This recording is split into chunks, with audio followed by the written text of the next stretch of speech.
اعوذ باللہ من الشیطان الرجیم بسم اللہ الرحمن الرحیم الحمد للہ رب العالمین بارئ الخلائق اجمعین باعث الانبیاء والمرسلین والصلاة والسلام والتحیۃ والاکرام علی البشیر النذیر السراج المنیر سیدنا ونبینا وشفیعنا انشاء اللہ ابی القاسم محمد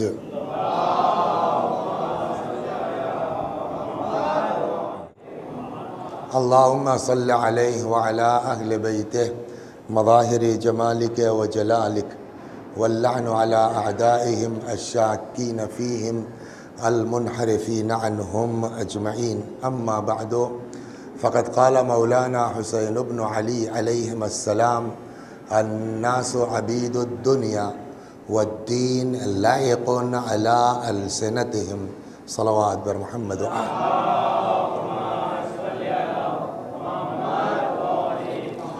اب آئیے آپ اس حدیث کے ذیل میں اتفاق دیکھیے. آج شب 8 ہے.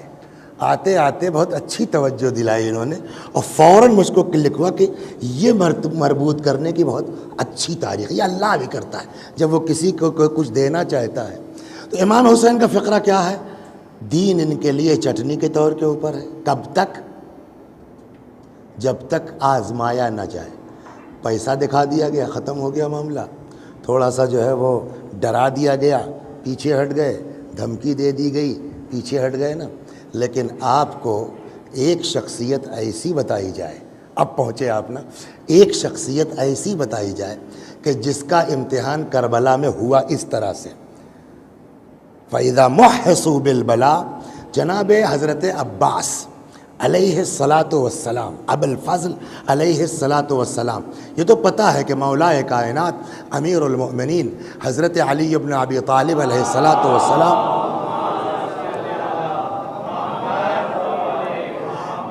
کی آرزو کا نام ہے، تمنا کا نام ہے، خواہش کا نام ہے. یہاں تک کہ جناب عقیل جو حضرت علی کے بھائی تھے، بڑے بھائی تھے، ان سے باقاعدہ خواہش کی کہ ایسا بہادر گھرانہ تلاش کرو، میں شادی کرنا چاہتا ہوں تاکہ ایک ناصر حسین وجود میں آ سکے. تو یہ تو پتہ بھی ہے.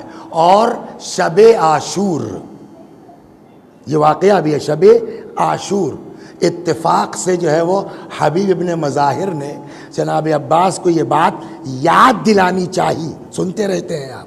تو اس وقت کہا کہ حبیب ہم کو جو ہے وہ شجاعت دلا رہے ہو، امام سے اجازت دلا دو پھر بتاتا ہوں. یہ پوری بات ذہن میں ہے نا. اب دیکھیے امتحان کیسا ہوا. ادھر سے جناب ام البنین کے جو خاندان ہوتا تھا، ادھر سے کچھ لنک تھا اس کا شمر کا. شمر نے باقاعدہ امان نامہ منگوا لیا ہے ابن زیاد کے یہاں سے، کوفے کے یہاں سے، اور بار بار پکار رہا ہے کہ کہاں ہیں، کہاں ہیں. پہلے تو روایت کہتی ہے کہ حضرت عباس علیہ السلام نے توجہ ہی نہیں کی. کیا بک رہا ہے شمر، کوئی توجہ ہی نہیں کی. جب امام حسین نے فرمایا ہے، دیکھو سن تو لو یہ کہہ کیا رہا ہے. امام کے حکم، یہ ہے امتحان کی منزل. ہم کو ذرا سا پیسہ مل جائے ہم بدل جاتے ہیں، ذرا سا خوف ہو جائے بدل جاتے ہیں، ذرا سی دہشت ہو جائے بدل جاتے ہیں. کربلا کا ماحول کیا ہے اور اس میں امان. جواب نہیں دے رہے. امام نے فرمایا بھیا سن تو لو یہ کیا بکتا ہے. امام کے حکم کی بنیاد پر، یہ ذہن میں رہے، خود سے نہیں. جب امام نے فرمایا کہ سن لو، ہاں بولو کیا بکتے ہو، کیا کہتے ہو. شمر نے کہا ایسا ہے، اپنے کو حسین کے ساتھ ہلاک مت کرو، اپنی جان مت دو. میں تمہارے لیے، تمہارے بھائیوں کے لیے امان نامہ لے آیا ہوں. چھوڑ دو حسین کا ساتھ، آ جاؤ ہمارے ساتھ، تمہارے لیے امان نامہ ہے. بڑے سے بڑے لوگ ہوتے ان حالات میں چھوڑ سکتے تھے نا. جناب عباس کا جواب کیا کمیل میاں بتائیے. لعنت ہو تیرے اوپر، تیرے امان نامے پر، تیرے لعنت ہو تجھ پر، تیرے امیر پر اور تیرے امان نامے پر. گویا عباس نے بتایا ہے کہ چاہے جتنا بڑا آفر آ جائے، اگر واقعی عاشق حسین ہو تو جو سچا حسینی ہوتا ہے اس کے پائے سے بات میں لغزش نہیں آتی ہے. صلوات در محمد. اور اب آئیے آج میں آپ کو لے چلتا ہوں اس عظیم ناصر حسین کی زندگی کی طرف. جناب دو روایتیں سناتا ہوں میں آپ کو. پہلے حضرت عباس سے متعلق، ایک امام زین العابدین علیہ السلام سے ہے اور ایک امام صادق علیہ السلام. دونوں معصوم ہیں، دونوں امام ہیں. امام زین العابدین علیہ السلام کا جو فقرہ ہے اس پر سنیے آپ کیا فرماتے ہیں. ان للعباس منزلۃ یوم القیامہ یغبط بها جمیع الشہداء. کل کو قیامت میں اللہ کا وہ مرتبہ ہوگا. رک جائیے، حدیث کا ترجمہ بھی نہیں کرتا ہوں. اس میں دو لفظ ہیں، پہلے ان کی وضاحت ہو جائے تب حدیث کا مطلب آپ غور فرمائیے. صلوات بر محمد.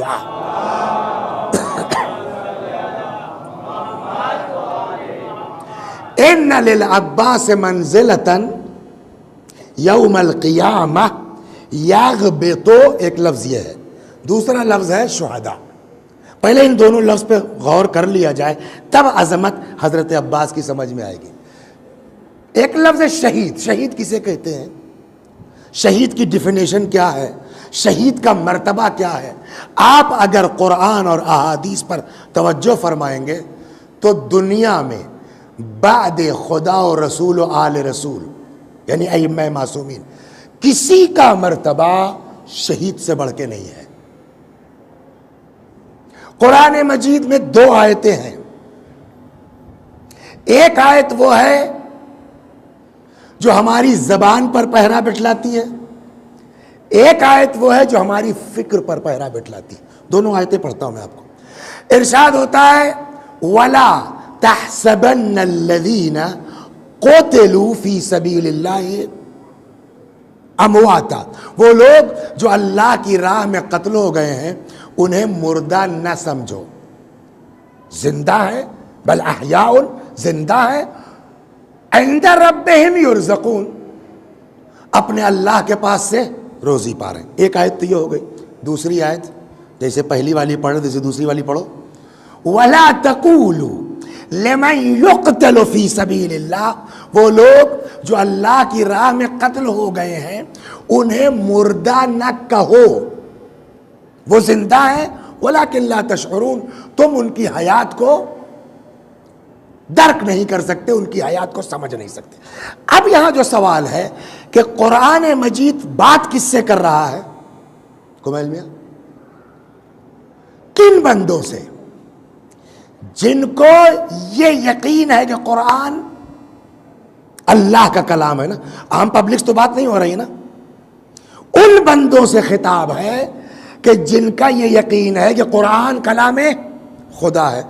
عام طور پر جنرل بول چال میں مجلس میں بھی تکرار کہاں ہوتی ہے؟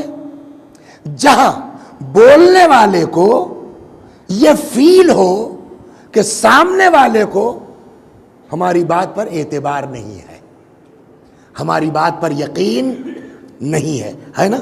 تبھی تو تکرار ہو. نہیں یار واقعی زندہ ہے، ارے بھیا خدا کی قسم زندہ، تبھی تو آدمی تاکید کرے گا. یہ خدا بات کر رہا ہے اپنے ان بندوں سے جو قرآن کو کلام اللہ سمجھتے ہیں. ایک آیت کافی تھی. وہ لوگ جو اللہ کی راہ میں قتل ہو گئے انہیں مردہ نہ کہو، وہ زندہ ہیں. وَلَكِنْ لَا تَشْعُرُونَ، تم لوگ ان کی حیات کو سمجھ نہیں سکتے. انصاف سے بتائیے ایک آیت کافی نہیں تھی؟ یہ دو آیتوں کی ضرورت کیا تھی؟ صلوات بر محمد. اگر ہم مومن ہیں، ایک آیت پر بھی اللہ نے کہہ دیا آمنا و صدقنا. اگر ہم مومن نہیں ہیں تو 10 بار کہتے رہیں، ہم کو اعتبار نہیں ہوگا. تو اب یہاں سوال ہوگا نا کہ وہ کیا سبب ہے کہ اللہ نے شہداء کی حیات کے لیے تکرار کی ہے. اب اس کو سمجھانے کے لیے ایک 5 منٹ ہمارے ساتھ رہیے. دیکھیے ایک چیز ہوتی ہے ڈکشنری، ایک چیز ہوتی ہے لغات، ہے نا، اور ایک ہے سماج. کبھی کبھی ایسا ہوتا ہے کہ ڈکشنری کے معنی کچھ ہے، سماج میں اس کا مفہوم کچھ اور ہے. اب آپ کے والد ہیں نا، کیا نام ہے ان کا؟ اور بھائی رجب علی سلمہ کیسے ہیں آپ؟ تو یہ تو کم سنتے ہیں، اس لیے انہوں نے کوئی ٹینشن نہیں لیا۔ ان کے بغل میں جو رجب علی صاحب کے بیٹے ہیں، کیا نام ہے، ان کو برا لگ گیا۔ ہمیں تمہارے باپ کی عمر کا ہے میرا باپ، اس کو سلمہ بولتے ہو تم، برا لگے گا نہیں برا لگے گا؟ چلیے صاحب، جب ان کی تکلیف ہم نے دیکھی تو میں نے کہا چھوڑو، رجب علی صاحب سلام علیکم۔ اب صاحب یہ خوش ہو گئے۔ سلمہ جو ہم نے کہا تھا اس کی میننگ کیا ہے جعفر؟ بولیے، ہم نے سلمہ کہا، واٹس میننگ آف سلمہ؟ دعائے سلامت، اللہ ان کو سلامت رکھے، دعائے سلامتی ہے نا۔ ہم نے کہا رجب علی سلام علیکم، سلام علیکم کی کیا معنی ہے؟ اللہ ان کو، تو دونوں میں تو دعائے سلامتی ہے نا۔ میں نے سلمہ کہا تو برا کیوں لگا ان کے بیٹے کو؟ سلام علیکم کہا تکلیف نہیں ہوئی، تو دونوں کی میننگ ایک ہے نا۔ اس کا جواب یہ ہے، لغت میں ہے، ڈکشنری میں ہے، بٹ ہمارے سماج میں چھوٹے کو تو کہا جا سکتا ہے سلمہ، بڑے کو سلمہ کہنا بدتمیزی ہے۔ یہ ہے سماج نہیں سماج؟ صلوات بر محمد، میرے خیال میں سمجھا سکا، اپنی بات نہیں سمجھ۔ ڈکشنری میں، لغت میں دونوں کی میننگ ہے اللہ سلامت رکھے، خالی آپ اور ان کا فرق ہے۔ سلمہ اللہ اس کو سلامت رکھے، سلام علیکم اللہ آپ کو سلامت رکھے، صرف حضور و غیاب کا ڈفرنس اور کچھ نہیں ہے۔ لیکن سماج کیا کہتا ہے؟ خبردار، ہاں آئیے ابا سلمہ تشریف لائیے۔ اگر اپنے ابا کو آپ سلمہ کہہ دیجئے تو ہو بقول کس کے؟ ان کا شعر ہے کہ ہم ایسی کل کتابیں، جو ہمارے والد مرحوم کبھی کچھ کوئی بات بری لگتی تھی یہ شعر بہت پڑھتے تھے، ہم ایسی کل کتابیں قابل ضبطی سمجھتے ہیں کہ جن کو پڑھ کے بیٹے باپ کو خبتی سمجھتے ہیں۔ کبھی کبھی ہو جاتا ہے ایسا کہ کچھ زیادہ ہی پڑھ لکھ گئے تو اب ابا کو بھی سلمہ کہنے لگے، تو آدمی ٹوکے گا نہیں ٹوکے گا؟ تو بابا سلمہ کہنا، تو یہ بات سمجھ میں آ گئی نا بچوں کے بھی ہمارے، کہ ڈکشنری میں معنی کچھ ہے، سماج کچھ کہتا، ہو گئی بات۔ تو اس کا مطلب قرآن ہم کو جانتا ہے۔ اچھا اللہ نہیں سمجھے گا ہم کو تو اور کون سمجھے گا؟ خدا ہماری جو ہے وہ حیثیت سے واقف نہیں ہوگا تو کون واقف ہو؟ اس کو اچھی طرح معلوم ہے کہ یہ سب ان کا اپنا بھی بنایا کچھ قانون ہوتا ہے۔ تو اب آئیے صاحب، حیات کی پہچان کیا ہے؟ بولیے، زندگی کی پہچان کیا ہے؟ سر دھڑ سے جڑا ہوا ہو، ملا ہوا ہو، ہارٹ چل رہا ہو، نبض چل رہی ہو، اسی کو تو زندہ کہتے ہیں نا۔ اب اگر نبض ڈوب جائے، ہارٹ فیل ہو جائے، بند ہو جائے چلنا، حتیٰ کہ سر الگ ہو جائے اور جسم الگ ہو جائے، زندہ ہے کہ مردہ؟ بولیے، مردہ ہے نا۔ اب قرآن نے کہا خبردار، جو لوگ اللہ کی راہ میں قتل ہو گئے انہیں مردہ نہ کہو، وہ زندہ ہیں، تم سمجھ نہیں سکتے ان کی زندگی کو۔ تو ہم لوگ کیا سمجھتے؟ جیسے سلمہ کہنا ان کے رسپیکٹ کے خلاف ہے، سلمہ بری بات نہیں ہے، بٹ بڑے کو اس کے رسپیکٹ کے خلاف ہے، تو ہم کیا سمجھتے کہ یار مر تو گئے ہیں، نبض ڈوب گئی ہے، ہارٹ بند ہو چکا ہے، گردن الگ ہو چکی ہے، تو مر تو گئے ہیں، کیا مطلب ہوا زندہ؟ تو اب سمجھ میں آتا، ہو اب سمجھ میں آیا، چونکہ ان لوگوں نے راہ خدا میں قربانی دی ہے، اس لیے مر تو گئے ہیں، بٹ ان کے رسپیکٹ کے لیے، ایک چیز رسپیکٹ آئی تھی نا سمجھ میں، ان کے رسپیکٹ کے لیے خدا نے یہ آیت اتار دی ہے کہ ٹھیک ہے مر گئے ہیں، بٹ اتنی بڑی قربانی انہوں نے دی ہے کہ ان کو مردہ مت کہو۔ اگر ایک آیت قرآن میں صرف آ جاتی تو حقیقی حیات سمجھ میں نہ آتی، ہم یہ سمجھتے کہ اللہ نے صرف عزت افزائی کے لیے کہہ دیا ہے۔ صلوات، سمجھنا ہی نہیں سمجھنا ہی؟ اگر ایک آیت ہوتی تو حقیقی حیات کا احساس ہم کو نہ ہوتا۔ فار رسپیکٹ اللہ نے اعلان کر دیا ہے، لہٰذا خدا نے دو آیتیں اتاری، ایک لا تقولو مت کہو، اور دوسری میں جملہ بدل ولا تحسبن، مت سوچو ان کے لیے کہ مردہ ہیں، اس کا مطلب یہ ہے کہ اللہ نے ان کی حیات کے لیے زبان پر بھی پہرا بٹھلایا ہے، فکر پر بھی پہرا بٹھلایا ہے. نہ مردہ کہہ سکتے ہو نہ مردہ سمجھ سکتے ہو، یہ حیات ان کی واقعی ہے، رسپیکٹ کے لیے اعلان نہیں کیا گیا ہے. صلوات در محمد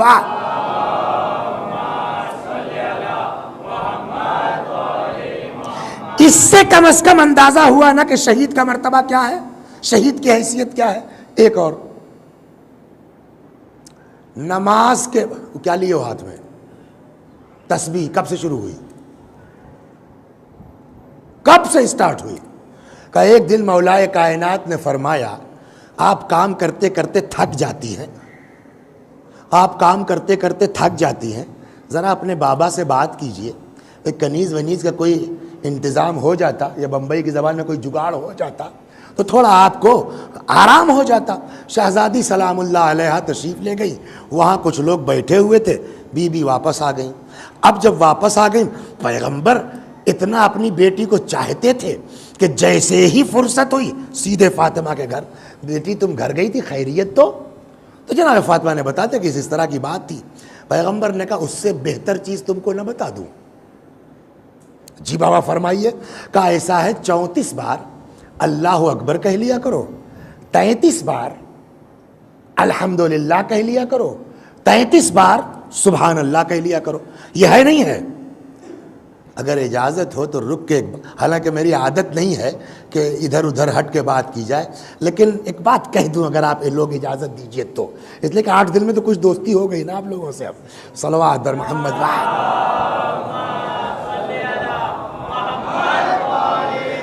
دیکھیے دین اور شریعت میں ہماری سمجھ کا کوئی دخل نہیں ہے.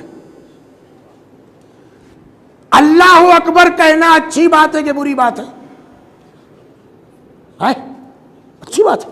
الحمدللہ کہنا اچھی بات ہے کہ بری بات ہے؟ سبحان اللہ اچھی بات ہے کہ بری بات ہے؟ ٹھیک ہے یار، رسول اللہ نے کہا ہوگا 34 بار 33 بار. میں کوئی بوڑھا آدمی ہوں کیا تھک تھوڑی جاؤں گا؟ میں 100 بار پڑھتا ہوں اللہ اکبر اللہ اکبر اللہ. یہ کر سکتے ہیں؟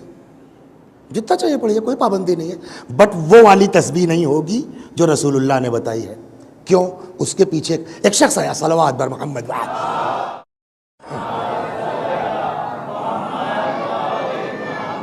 اس نے چھٹے امام سے کوئی دعا پوچھی، حضرت نے کہا پڑھ لیا کرو یا مقلب القلوب ثبت قلبی علی دینک. اس نے کہا مولا اور اگر یوں پڑھیں یا مقلب القلوب والابصار ثبت قلبی علی دینک. امام نے فرمایا وہ بھی صحیح ہے، لیکن اس وقت جتنا ہم کہہ رہے ہیں اتنا پڑھیے آپ. یہ اصل چیز ہے، اس میں اپنی عقل بھڑانے کی ضرورت ہم کو نہیں ہے. ویسے ہی یہاں چلیے ایک مثال دیتا ہوں میں، بڑی اچھی مثال ہمارے ایک استاد نے اپنے درس کے دوران دی تھی کہ 34 کا اگر ہے تو آپ 35 نہیں کر سکتے. اگر 33 بار الحمدللہ کہنا ہے تو آپ اس کو 34 35 100 نہیں کر سکتے. وجہ کیوں؟ کیا نام ہے اس امام باڑے کا؟ تھوڑا سا ٹی وی پہ جائے گا تو وہ بھی سنتے لو پبلک. اکثر فون آتا کہاں پڑھ رہے ہیں آپ، تو وہ بھی کہتے کہاں پڑھ رہے ہیں. تو کیا نام ہے اس امام باڑے کا؟ مرحوم نظر علی، خدا غریق رحمت کرے. یہ توڑ کے پھر سے بنوایا ہے نا، اس وقت تم کو پتہ ہی نہیں تھا. ہم سے پوچھتے تو ہم بتاتے. اس میں ایک سونے کی دیغ ہے نظر علی امام باڑے میں. بتاؤں کہاں ہے؟ ممبر سے اترنے کے بعد 5 قدم سیدھے جائیے گا، اس کے بعد 3 قدم داہنے مڑیے گا، اس کے بعد 1 قدم ترچھے ہو کر کے 7 قدم آگے بڑھیے، وہاں پہ کھدائی کیجئے، دیغ مل جائے گی سونے کی. میں نے آپ کو بتا دیا. اب میرے جانے کے بعد انہوں نے کہا یار دیغ تو ہے، مولانا نے یہ بتایا. تو میں کوئی بوڑھا تھوڑی ہوں، 3 قدم نہیں 10 قدم چلتا ہوں. اب 10 قدم چلے گئے، پھر 5 نہیں 8 قدم چلتا ہوں. اب آپ کھدائی کیجئے، ملے گا. کب ملے گا؟ اسی جگہ جو 3 قدم کے بعد کہا گیا ہے. 100 مرتبہ پڑھیے اللہ اکبر، بڑی اچھی چیز ہے، لیکن نبی نے جو 34 کہا ہے اس کا جو اثر ہے وہ 34 پر ملے گا، 36 پر نہیں ملے گا.